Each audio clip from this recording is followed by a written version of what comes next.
It always comes to this.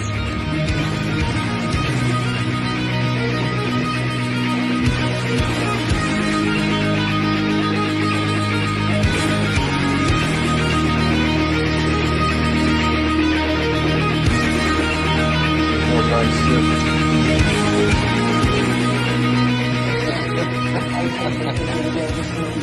Morning guys, back again to do another tattoo progress update today.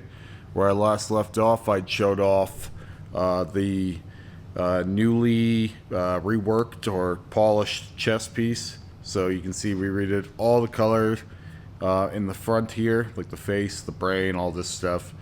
Darkened some parts and did all the white and lined everything. And we're gonna hit the tentacles another day. This on its own was like 3.5 hours, so it's quite a bit on full color on a chest. It just starts to swell up a bit, and it's better not to push past those points. You'll risk scar tissue and bad healing, and sometimes it's more like the less you do is more in some spots where you don't really want to lose color saturation that you're working in. So anything full color, I feel like there's a limit on how much you should push. With that said, I had another session. Obviously, well, maybe not obviously, because the neck roses weren't bad. They were better than the head roses, for example. I had another session on my neck roses. Terry. Doesn't really feel like I've been tattooed at all this week right now. As I'm talking to you guys, I've had 3 sessions and something like 11 or 12 hours of tattooing in total. But it doesn't really feel like I've been tattooed at all. My skin calms down pretty much immediately after. So many people ask me if I get sick of constantly healing or being itchy and having like flakes and putting cream on. Like, I think everyone should moisturize their skin every day anyway, like just in general. You should take care of your skin. I'll have some people who, they'll be like, I bet his skin is just so dry, or like his skin is just in terrible conditions. Like, I can guarantee you that I take better care of my skin than most people. I would say 80 to 90% of the population have worse skin than me. And that being said, we're punching holes in my skin every day. It's because I'm in this arena and I'm always working on my body. It's going to be better taken care of than most.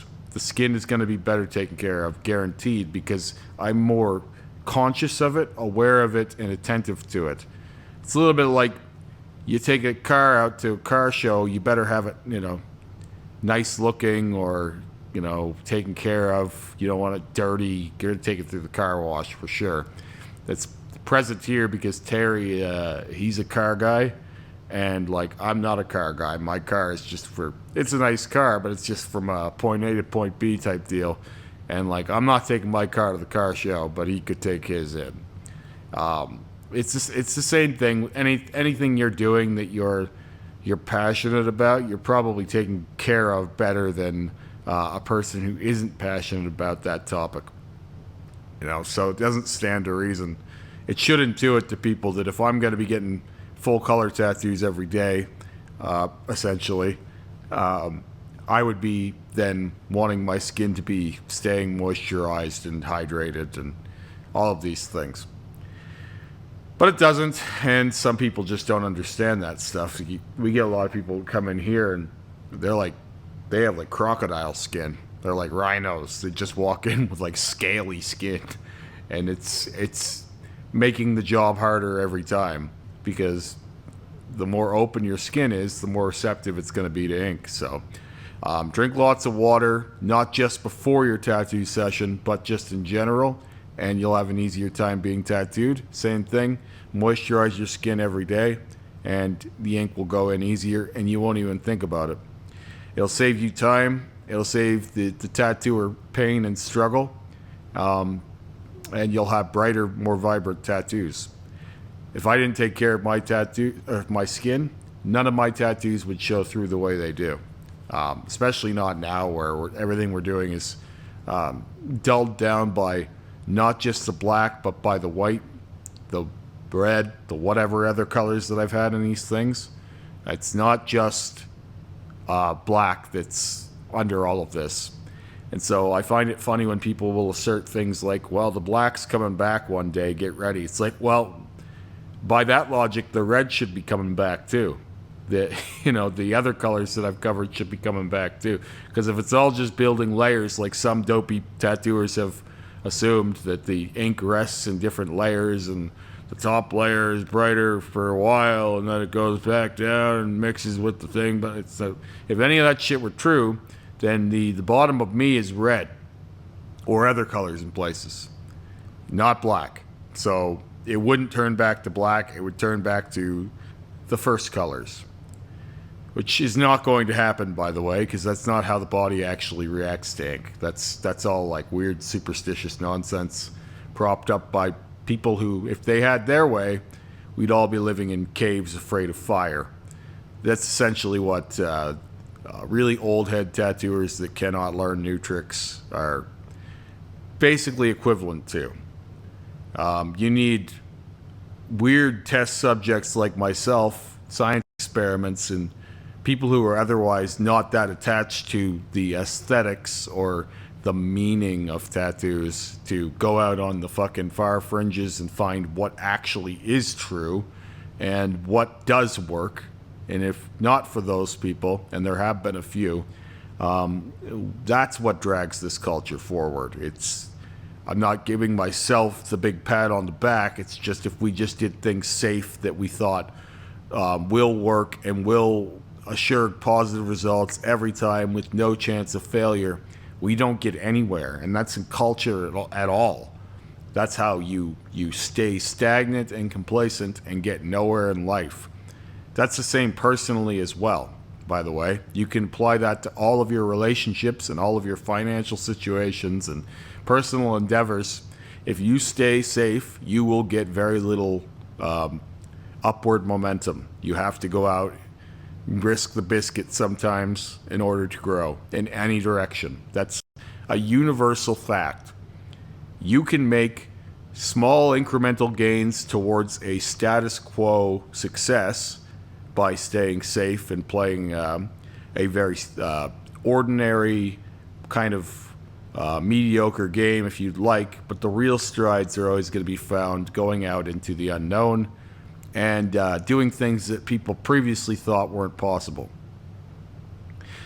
Before I get into why I think I was uniquely prepared for that, I'm going to talk a little bit about the tattoo. There isn't much to say. We redid the whole thing. While we were there, I told Terry, may as well hit up the black again if we have to. If any of that black shading we put in around the roses, like we did on the arm, needs touch-ups, let's get it now.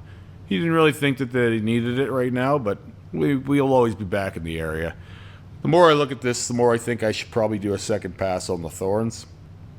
So, when we're doing the thorns, we may then need to do the black. Who knows? It's looking pretty strong here and now.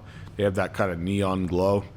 And the neck roses went in better saturated than the arm roses did to begin with. They did that for color, and they did that for white and black on black as well. I think my neck skin is generally not as tough as my arm skin. That's probably going to be the case if it's worked physical labor jobs where they've nicked up their arms, or if you're working it out a lot and your skin is stretched, or things like this can affect the overall thickness and then openness of your skin, because obviously the less thick the skin is, the less like calloused and beat up it is, the easier it's going to take ink. Should be obvious. Again, not to everyone. So my neck is obviously more receptive, and the first pass was it was initially better than the arm, so I'm expecting that they're going to be very, very bright. And if I do any more with the roses, I think what would happen is the same thing we did with the white on black and black on black version of the roses, where we came in a little bit later on and did a third pass on the light highlights. So we did that with white. I can probably guarantee you we're going to do that with blue, light blue, just to greater kind of ramp up the contrast between the light and dark parts. That's always advisable in anything, I think. Anything should have a highlight round. If you want to make it as good as you can, or theoretically as good as the piece can be, it's good to do those little things. They do a lot to push the piece forward and sink parts of it back and kind of create an overall depth. We're going to need things to do in the middle of my back piece project anyway, when the tissue's all kind of healing. For example, when we do the first lining session on my back, I've got a few things to work on in the 2 weeks that will be healing before we can get in and kind of work on those lines and on top of the lines and shade off of them, color off of them, all that. Anyway, I'm not going to talk too much about my back piece today. I did want to get into a little bit of why I think that I was uniquely suited to go out on the far fringes of the progressive tattooing and change and all this ephemeral tattooing that I've done. For those who don't know what the word means, it means short-lasting or a temporary kind of pleasure or feeling or a fleeting joy. I've taken that as my alias for longer than I've been on social media, really. I got this tattoo that says ephemeral. It's hard to read. A very long time ago, and it's always been a word that's been very close to my heart because pretty well everything in my life has been that way. I've been in a state of flux for basically my entire life. There was never really stability in my life, and someone out there is going to try and psychoanalyze me, and I can tell you, I can save you the time right now. I've done the work. I know the damage. I know what it is, and I know what it looks like. But for that, I would just say that everybody has their own shit. I just understand mine. I have never really been attached to too much because as a young one, attachments were dangerous, you know? When you get attached to things, it hurts you when they go. And I've lost a lot more than, and I'm not being a victim here, I've lost a lot. I've lost more than I can even remember. It made me good at walking away from things as well. And it made me good at pushing things away too, as a survival mechanism, almost as if before it can leave me, I'll leave it, you know, that kind of thing. I struggled with that quite a bit. When I would perceive danger in a relationship, I would burn down the house kind of thing. Not physically, but metaphorically, you know, you kill or be killed, flight or fight. And so I think when my life stabilized quite a bit in my, I'll say, older years, because I feel like I've lived 10 lifetimes, and I've been engaged 4 times, and my father took his own life, and my son's mother died, and we moved away from my hometown quite aggressively when I was very young, and left everything I did know behind.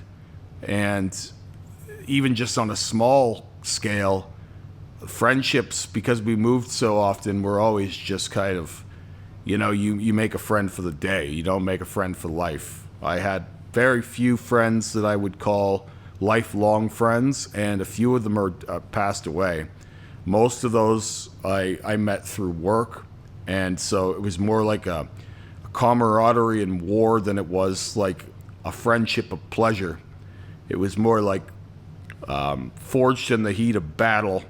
And in the kitchen lifestyle, you also know to trust that it's a very transitory field and people come and go often. So if a friend in the kitchen in that work, it was always, subject to change as well. My best friend that I ever had taught me a lot about life and a lot of things that I probably didn't really need to know young, but he he ended up taking his own life a few years back, and that guy moved around more than anyone I've ever known. He was always looking for something. It didn't matter what it was. It was always just about finding something new. It was about finding a new place. Like there was always some surface level hope that if he moved somewhere and everything was just right, maybe he would be happy. But what he was actually looking for was something inside himself to say that. And I don't think that was ever going to come from a surface level change. You can apply this, and sometimes I envied him because I had a son young, and I was always the financially responsible one in any relationship I've ever been in. To some degree, that's still the case, although my wife is very stable on her own, and she's geared up to one day be a more financially stable person than even I am. Maybe not from a mindset, but certainly from the potential income she can make as a tattooer. And I'm excited for her. I don't mean to hold her back. I hope that she outpaces me. But my instincts have always been to be the strong, stable one in every given situation. I'm always the guy that picks up the bill. So with that said, people were always coming and going, and situations were always subject to change. And I never really got used to having anything or anyone around forever. The only thing I ever got used to was my professional life, was being at work every day no matter what was falling apart. And when my life started to kind of stabilize, the worst part of my life was my work, which was a hard thing to reckon with, because being a cook for 20 years and managing that place for 13 years, it was like, this is all I've ever been able to hold on to that's been good for me and stable in a time now where the rest of my life is going well. Walking away from that meant that something else was going to have to fill that role. And the thing that I was doing alongside that all along was always body mod. And so I have stepped probably even more into that with the passing of changing jobs and being in a new lane in life. I think I indulged the other thing that was facilitating my stability quite a bit more. And I'm not unaware of these things either, which is why I was just telling my brother, who's starting tattooing at the shop the other day, that if I do stop getting tattooed at some point in the future, and I do see a time when that happens, that energy will have to be redirected into something else that I can use to continue the change that I've always been used to. And that would probably be heavy fitness, because it was piercings as well. You go back and look at all these crazy pictures of me with all these different piercings and hairstyles. There was always some version of this that I was flirting with, because even in the safe times, my chemical makeup, whatever psychological software I'm running, got used to change early and often, and then it was not safe to trust the moment anymore. And so it's always, you're on to the next thing. You're always chasing the next target. Doesn't mean that I'm not feeling day to day good, and overall the well-being of my life is stronger than it's ever been. When I look at my life in a broad view, everything is better than it was even a year ago, and that is always the case a year from now. It's been the case every year of my life. If you look at things overall, I'm winning the war, but I need to win battles along the way and lose battles along the way, and your aggregate gets better. I don't think of things like on a day-to-day basis. It's also why when I sit down for a tattoo that I know today, to tell you, was very painful, I didn't think about that going into it. I barely thought about it during, and I certainly am not thinking about it now. It's just on to the next thing. It's always on to the next thing. And I feel like it will be some version of that for me for the rest of my days. And someone will say, "Oh, you don't sound very fulfilled with your life, Remy." It's like, I don't think most people ever get to a place where they can appreciate what's driving them. I really don't. I don't think that most people are actually, I think most people are running some version of this, and some of them are too scared to apply that or take that chance. And then you get people growing old with regrets and, being resentful of people who seem to have no similar fear. They can't relate to that because they're too afraid to take one step, let alone watching somebody who is just kind of callously, carelessly taking steps every day.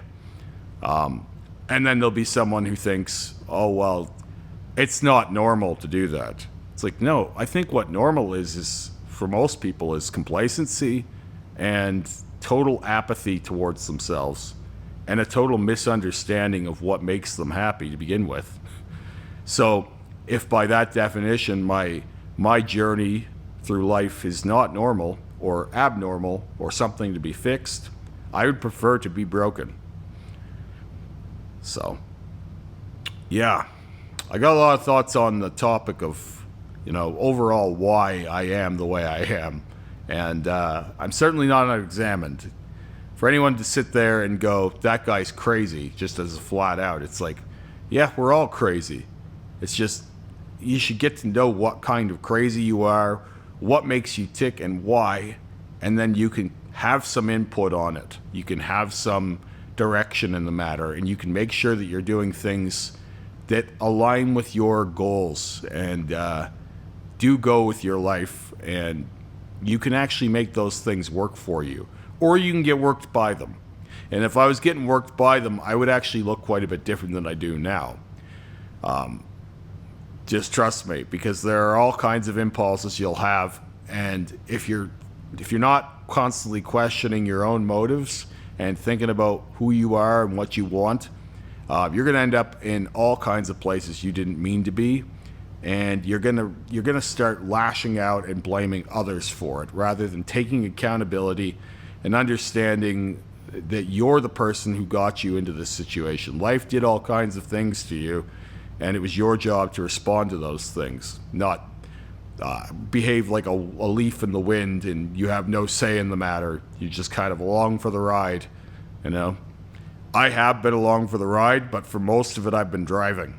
There are some things that have been taken out of my control, but for the most part I'm happy to say that my direct input has helped shape the places I've been and the things I've done. All right, well, I'll talk to you guys again soon. Have a great day.